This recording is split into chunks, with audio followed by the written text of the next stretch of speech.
A young woman headed home after a 4th of July party, but she never made it there. From the very first hours of the investigation, detectives began uncovering a series of troubling and downright bizarre clues. But none of them could have imagined the kind of horror they were about to face. And when the full truth finally came out, this case would go down as one of the most chilling in California's history.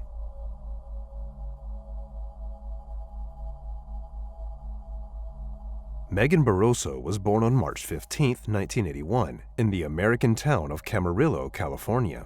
When she was just a little kid, her parents split up, and she ended up living with her mom, but her dad stayed in the picture, seeing her regularly. As a child, Megan got into dancing, and it quickly became her absolute passion. During her high school years, her mom lost her job at the local hospital, forcing them to pack up and move to this small town called Templeton, about 3 hours away. It hit Megan hard. She had to leave behind her school and all of her friends. Right after graduating, she decided to head back closer to home. She rented a little apartment in a place called Moore Park, enrolled in the local community college, and landed a job as an assistant in the purchasing department at a clothing manufacturing company. Down the line, Megan planned to transfer to a university, but she hadn't decided what she wanted to study yet. She was excited to be spending time with her friends again. On top of that, her dad had just gotten remarried and had a newborn son, so Megan made it a point to drop by whenever she could. On July 4, 2001, when she was 20, Megan had plans to spend the whole day with her friends. It was Independence Day, and fireworks were set to go off everywhere in celebration. She started by heading over to her friend Lindsay's house, where her family was throwing a barbecue. Everyone was having a great time, and as evening came, they got invited to a beach party in a nearby town. Megan left her car at Lindsay's place, and their friends came by to pick them up. The party itself was pretty chill. They hung out inside for a while, then headed down to the beach to watch the fireworks. A few hours later, they stopped by another friend's house, and around 2 a.m., they got dropped back off at Lindsay's.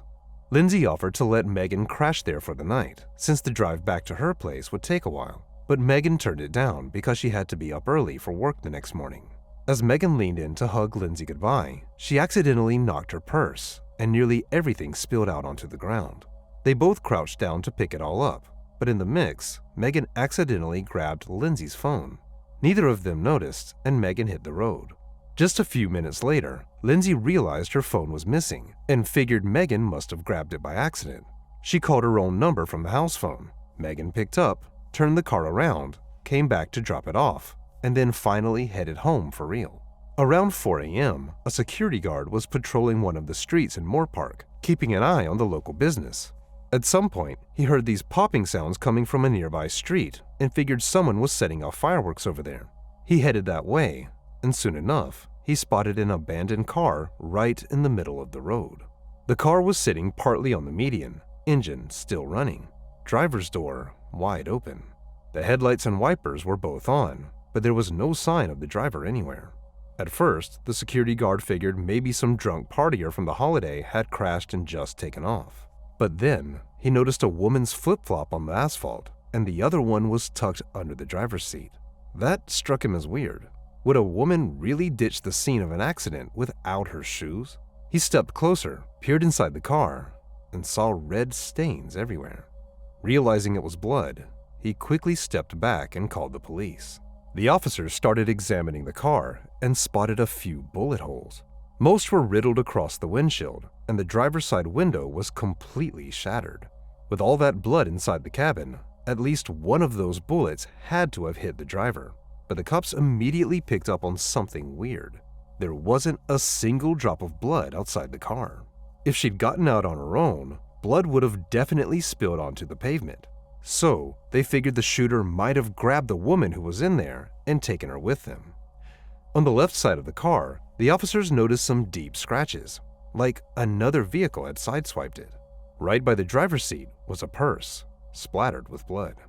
There were no documents or ID inside, but tucked underneath the seat where the purse had been sitting, they found a cell phone, also smeared with blood. While the forensics team combed through the car itself, the police scoured the area for any leads, and it didn't take long to find a few shell casings. Experts quickly determined they came from an AK-47 assault rifle. All of this painted a pretty grim picture for the police. According to the investigators, the woman behind the wheel had probably stopped at a traffic light when the perp pulled up next to her. He rammed her car, and she tried to speed away from him, but the guy pulled out an assault rifle and unloaded on her vehicle. It looked like one or more bullets hit her, causing her to lose control and veer onto the median. What happened next was still a total mystery, but the detectives figured the attacker might have grabbed her and hauled her off in his own car. They also realized her wounds probably weren't fatal, given the relatively small amount of blood in the cabin. While investigators were piecing everything together, the cops ran the plates and discovered the car was a rental. They contacted the company, and that's when they learned it had been rented by Megan. The detectives called around to every hospital in the area, but she hadn't shown up at any of them. That only made their theory about her being kidnapped even stronger, but they still had zero leads to point them in the right direction. There were no foreign fingerprints in the car, no surveillance cameras on the road, and at the time it all went down, not a single witness drove by. The detectives headed out to speak with Megan's friends and family. Everyone told them the same thing. They had no clue who could have wanted to hurt her. She wasn't the type to get into fights with anyone. She didn't have a boyfriend or any messy exes. And honestly, she'd never made any enemies in her life. The cops also spoke with Lindsay, who filled them in on everything that happened that day. According to her, she and Megan had a great time. Nothing weird or out of the ordinary happened at all. The only thing that really stuck out to her was this guy named John, whose house by the beach was hosting the party. Lindsay knew him, but it was Megan's first time meeting him. Throughout the night, John kept coming up to Lindsay, asking her to introduce him to Megan, but she kept shutting him down. She told him Megan wasn't the kind of girl who'd be into a quick fling, and that was exactly what John was after. The police questioned him, but the guy swore he never left the party, and everyone there backed him up, saying he was at the house until the early morning. So investigators crossed him off their list and shifted focus back to finding Megan. Police brought in search dogs to check the car, but they only followed her scent a few yards before stopping cold, as if it just disappeared right there. That only fueled detectives' theory that some unknown attacker had grabbed Megan, tossed her into his car, and taken off. Even with all that, police still launched a search around the area where the car was found.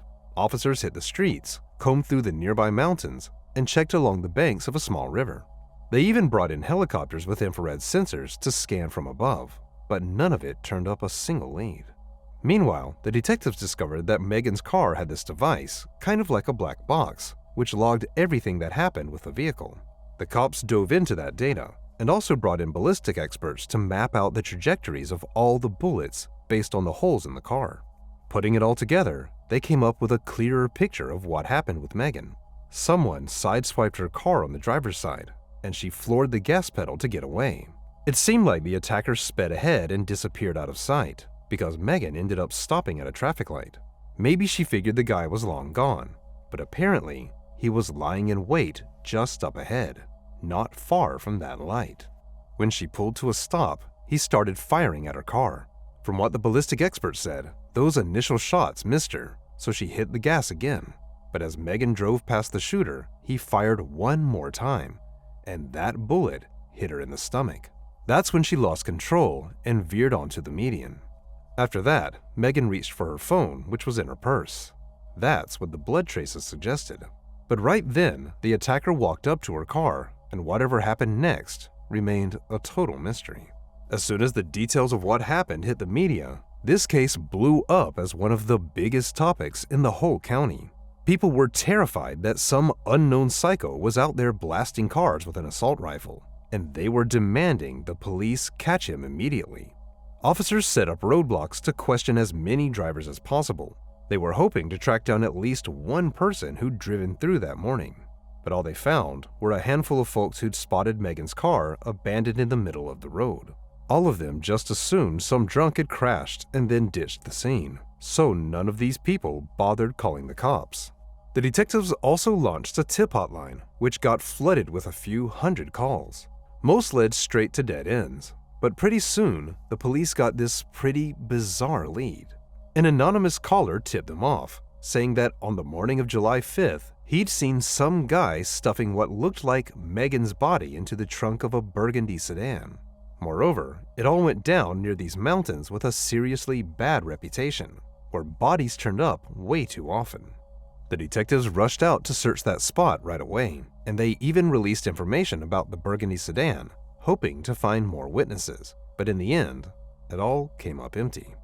In the days that followed, investigators hit a total wall. They were starting to seriously doubt they'd ever find Megan alive. Still, they didn't let up.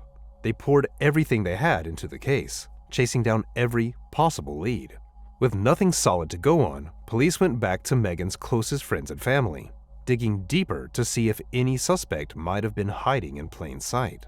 They even brought in handwriting experts to analyze her work documents, looking for any signs that she might have been stressed or anxious in the days leading up to her disappearance. Even with the dead ends piling up, the cops kept pushing forward with the search, and at one point, they stumbled across a human skull up in the mountains. Experts jumped on it and quickly figured out it belonged to a man who'd vanished the year before. A few weeks after Megan went missing, the police put out a $25,000 reward for information, and later, they rolled out a website dedicated to the case, complete with details and a form for submitting tips. A little while later, investigators brought in a well-known profiler named Sharon Hagen. She'd later go on to help create the movie Zodiac and several true crime shows about killers. After digging through every detail of the case, she concluded that the perpetrator most likely had a sexual motive. But the detectives didn't agree with it. They were convinced it was some kind of road rage incident that just spiraled out of control. Sharon, though, was positive the guy had kidnapped Megan to sexually assault her. What's more, she believed this wasn't his first time pulling something like this, and she even dug up a few other cases that could tie back to the same criminal. 2 years before this all went down, a woman named Joanna was just chilling in her bed when a man in a mask, armed with a knife, burst into her room. He claimed he was a cop and ordered her to strip down completely. Then he grabbed her car keys, shoved her into the passenger seat, and drove her to a park where a blanket was already spread out on the grass. There, he assaulted her, and afterward, he just drove the poor woman back home like nothing happened. Then there was another incident, just a few days before Megan vanished. A 22-year-old woman named Donna was walking down the street when out of nowhere, a man dressed head to toe in black jumped out from the bushes. Knife in hand, he forced her to toss her phone into the bushes and get into his car. Right there in the vehicle, he sexually assaulted her, then blindfolded her and took her to some house, where he continued assaulting her. After he was done, he actually started comforting her. He promised he'd let her go in time for her morning shift at work, and even offered her a soda. Eventually, he drove her back to the spot where he'd grabbed her, and even helped her find her phone in the bushes. As soon as she was safe, Donna called the cops and gave them a full description of the guy, but they never tracked him down. Still, the detectives weren't quick to link this to Megan's disappearance, so they kept chasing down any fresh leads they could find. But all their efforts just kept hitting dead ends. Things dragged on like that for a few more days, until the case took this totally unexpected twist. On July 26th, a man from a nearby town called the cops and reported that his neighbor had burglarized his house. Officers arrested 31-year-old Vincent Sanchez and found out he was living with 2 roommates, one of whom owned an AK-47, and Sanchez had easy access to it. That said, the police in this town had no idea about Megan's case, so the fact that he had this kind of rare weapon, something most regular folks don't just have lying around, barely raised an eyebrow. They hauled Sanchez off to jail, where he made a call to one of his roommates and asked for a huge favor: get rid of this bag he tossed into a dumpster near the house. The roommate figured the bag must have had the stolen stuff from the neighbor's place, since the cops still hadn't recovered any of it. So he fished out the bag and peeked inside. But what he found was nothing like what he expected. It was packed with a bunch of videotapes. Curiosity got the best of him. He wanted to know why Sanchez was so freaked out about the cops finding these tapes, so he took them home and popped one in. To his absolute horror, the footage showed tied-up women being assaulted by a guy in a ski mask. The man was talking to his victims, and right away, the roommate recognized Sanchez's voice. Some of those videos were even filmed right in the house they shared. The roommate realized Sanchez had been bringing his victims there and he'd had no clue the whole time. Then, he noticed the bag wasn't just tapes. There were several pairs of women's underwear in there, plus a ton of photos of women in explicit poses. He didn't recognize most of them, but one stood out. It was Sanchez's girlfriend, the one he'd been dating for 3 years. In the end, the roommate called the police, and officers showed up to grab the bag. They also searched Sanchez's room, turning up even more photos of women, plus a few pairs of women's underwear and all sorts of female belongings. And that wasn't all. There were knives, a shotgun, handcuffs, and a video camera. So what started out as a simple theft investigation snowballed into something far darker and much bigger. The cops realized that all the women in those videos were Sanchez's victims, and now they had the grim task of figuring out who they were. As the full scale of it sank in, they called in Sharon, the profiler we mentioned earlier. Turns out, she'd already been tracking a serial predator who'd been assaulting women across the city for years, and she'd been studying every one of his victims in detail. There were over 10 of them, and Sharon spotted them instantly on those tapes. She was convinced Sanchez was the guy behind it all, but him wearing a mask in every recording threw a major wrench in the police's work. As she pored over the footage, Sharon caught another creepy red flag. It looked like the attacker had been stalking his victims for a while before striking. He'd casually drop personal details about their lives, like what school they'd gone to, who they were seeing, or where they worked. In trying to connect Sanchez to all these crimes, Sharon thought back to Donna's kidnapping, which went down just a few days before Megan disappeared. Donna had told the cops the guy wasn't wearing any mask at all and gave them a solid description of his looks. Sharon was convinced it was the same creep behind it, so she reached out to Donna and had her come down to the station. There, they set up a lineup with a few men, Sanchez among them. Without a second of hesitation, Donna pointed straight at him and said he was the one who grabbed her. By that point, Sanchez was already staring down a serious prison sentence, but Sharon wasn't done yet. She wanted to prove he was behind every single attack. Then, she learned he had access to an AK-47, and since all his crimes revolved around sexual assault, she immediately started to suspect he might also be behind Megan's kidnapping. She tipped off the detectives about this, and they went to Sanchez's place to take a look at the rifle. His roommate, the one who actually owned it, showed it to them, and right away they noticed it was missing the cleaning rod, that thin metal piece that clips under the barrel. The roommate said it had just gone missing, and that's when the investigators realized Sanchez might really be tied to Megan's case, because a matching cleaning rod had been found near her car, and it even helped prove that her vehicle had been hit with the rounds from an AK-47. From there, the detectives asked the roommate if they could take a look around Sanchez's room. They didn't have a warrant yet, but since one of the housemates gave them permission, they were clear to check it out. Their colleagues had already picked up anything that seemed suspicious, but there was one thing they'd clearly missed: a woman's jacket lying right there on the floor. It matched the one Megan was wearing the night she disappeared, so the officers quickly got a warrant and rushed that jacket straight to the lab. While the investigators waited on those lab results, they sat down with Sanchez's roommates and asked them about his whereabouts on July 4th. According to them, a bunch of friends swung by that evening, and they celebrated Independence Day until around 10 p.m. After that, the guests started heading out, but Sanchez kept knocking back drinks with one of the roommates. Before long, that guy called it a night and went to bed, leaving Sanchez to crash on the living room floor, since one of the guests had already taken his room. But when the roommate woke up around 2 a.m. to use the bathroom, Sanchez was nowhere to be seen in the living room. 2 hours later, he got up again, and Sanchez was still gone. That's when he heard some strange noises coming from outside and looked out the window. To his surprise, there was Sanchez, scrubbing down his pickup truck. It just felt off. Who washes their car at 4 in the morning? The other roommate rolled out of bed around 5:30, and Sanchez was still at it, cleaning his car. Later on, he commented that the truck looked way fresher, especially after he'd shampooed the seats. One roommate's girlfriend noticed a fresh, long scratch on the pickup and asked Sanchez what happened. He brushed it off, saying he'd been caught in traffic and someone had bumped into him. On top of that, detectives talked to Sanchez's best friend, who said that on July 4th, he'd been really down because things with his girlfriend were falling apart. That night, he kept calling her over and over, but she just wouldn't pick up. The detectives then found out that the house of his girlfriend's sister, where a holiday party had been held, was just a stone's throw away from Megan's friend's place. They started piecing together a theory.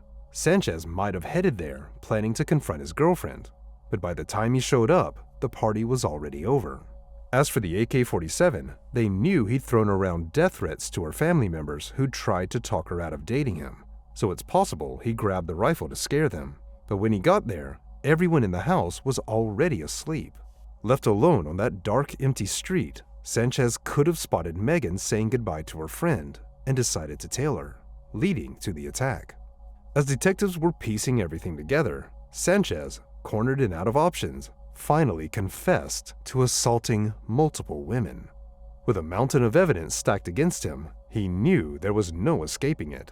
He admitted to stalking his victims, digging into their personal lives, and even sneaking into their homes to study the layout before abducting them. But when it came to Megan, he flat out refused to admit any involvement. The detectives, though, were almost certain she was dead by this point, and after talking to Sanchez's best friend, they had a hunch about where her body might be. Apparently, Sanchez had once taken his buddy to a canyon and casually mentioned it'd be a great spot to hide bodies. The police rallied volunteers and headed out to search the area. Around 3,000 people pitched in, but the rough terrain made the whole thing a slow grind.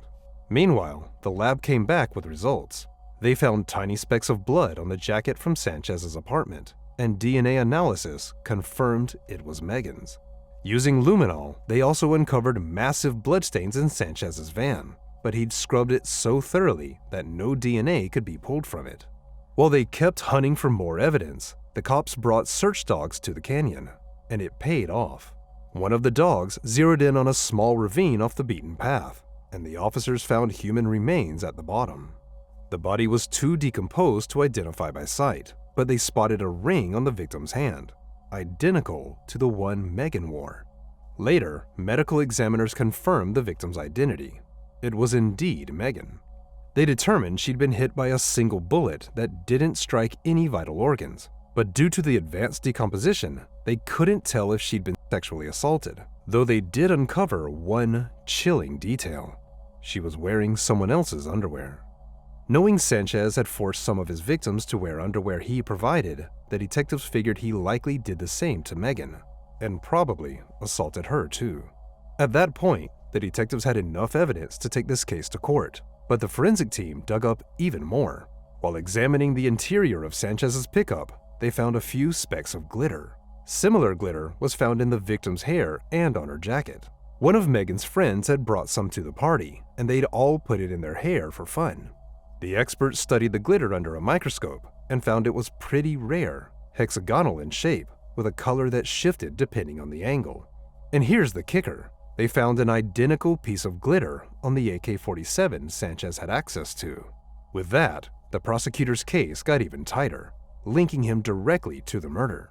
On August 10th, Sanchez was hit with 62 charges, including the assaults on 13 other women, and those were just the cases where the police had solid evidence against him. A few months later, on October 4th, Sanchez tried to plead guilty to Megan's murder, but the judge rejected it over a technicality. Sanchez wouldn't admit to a specific degree of murder or acknowledge any aggravating factors, which was a big deal since the prosecution was pushing for the death penalty. Those details were critical, so he still had to face a full trial. His lawyer argued there was no way the court could sentence Sanchez to death, claiming the prosecution couldn't prove Megan was alive during any assault, which meant they lacked the extra circumstances needed for a death sentence. Even so, the charges stuck, and the trial started in 2003. The defense didn't even try to argue his innocence. They just pushed the idea that Sanchez didn't plan to kill her. But the prosecution's evidence was airtight, and the jury wasn't buying it. So eventually they found him guilty of first-degree murder. Sanchez got the death penalty, but just 3 years later, California slapped a moratorium on executions. So he ended up stuck in prison, serving a life sentence where he's been ever since. He's 55 now, and odds are he'll spend the rest of his days behind bars. In the end, this twisted case was finally solved, but investigators still haven't ruled out the possibility that Sanchez had more victims. Megan was likely the only one he killed, but when it comes to the sexual assaults, that question still hangs in the air to this day. Share your thoughts on this story in the comments section, and don't forget to press the like button if you enjoyed my video. Thank you for watching.